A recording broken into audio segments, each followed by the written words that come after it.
You know, I love the definition of rise because it actually means to no longer be limited or constrained by something, to be restored back to life, to be revived, to awaken, to ascend, to soar, to elevate.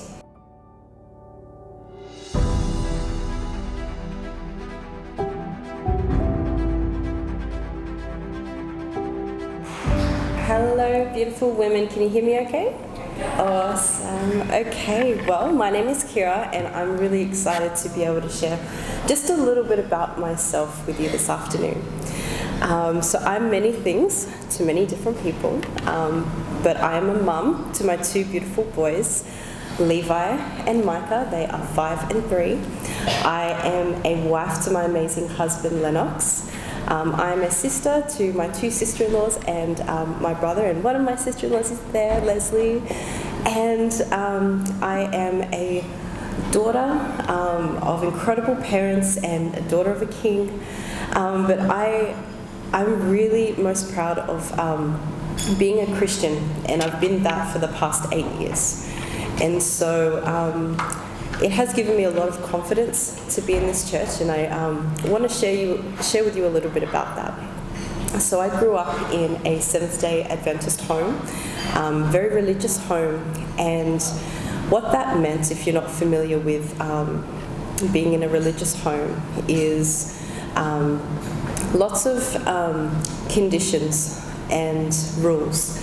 And that's okay, because I actually quite liked that. I liked structure, and I liked being planned, and I liked things being done a certain way so I could tick off boxes and know that, okay, I've done this, and it means that I'm doing something good. And I became very successful through my schooling, living with that kind of mentality. I've had my own business in clinical rehab therapy for 16 years now, since I was 14 years old. And I've worked with national rugby league teams and international athletes for quite a while as well. And so having that kind of mindset and success from such a young age goes, okay, well, I'm doing good, I'm doing the right thing, I'm really independent, and I can achieve everything my way. And unfortunately, that's not the mindset that God wants me to have, even though it got me a lot of success. And so in my old church, the way that I was brought up, while I'm so grateful for it, and I'm really grateful that my parents instilled a love of God in my life and really brought me up loving God and teaching me how to pray. It was my irresponsibility that pulled me away from God and hardened my heart, and I made things about me. And so I would travel the world, all over Africa, also all over Polynesian islands, and I would build communities, schools, halls, playgrounds, health education seminars, and different things to help. But I didn't have the focus on, hey, let's build their lives and teach them about God. It was really more about me, unfortunately.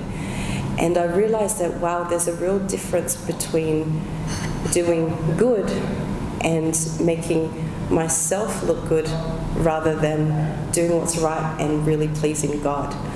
And I really had to take a step back and go, is this really what I think God wants for my life? Because I didn't know at the time. And so I got into a point where I fell into routines. And I don't know if you've ever been in that place where you're like, okay, get up, put on your makeup, put on a dress, go to church. I would visit detention centres, visit juvenile justice centres, run cell groups, and you get into a routine, and then your heart gets really hardened. And you don't realise until there's a breaking point, and it's usually too late, and you implode and you become a stuffer of emotions. And I found that while I was consistently giving to everyone and my cup was always empty, I was never really spiritually nourishing myself. I didn't feel that joy that God really desired for my life, and I really wasn't helping helping myself, allowing God to fill that cup. And so God sent me on a journey, and if you'd like to get to know more of that, we can have a great chat later. But it brought me to this incredible place where I have an incredible sisterhood here. It's taught me a lot being part of a church that really is focused on helping you grow from the inside out and changing your heart from the inside out, especially when it's in a hardened state and you might not even know that. It's incredible because when you're a married woman or when you're a mum, not having people to talk to about your marriage or how to be a biblical wife or a biblical mum is really hard.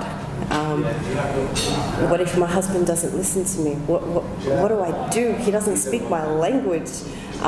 What do I do if my kid is disrespecting me? How do I even parent? And these are real concerns. These are real things that happen to everyone. But they're things that have come up in my life a lot.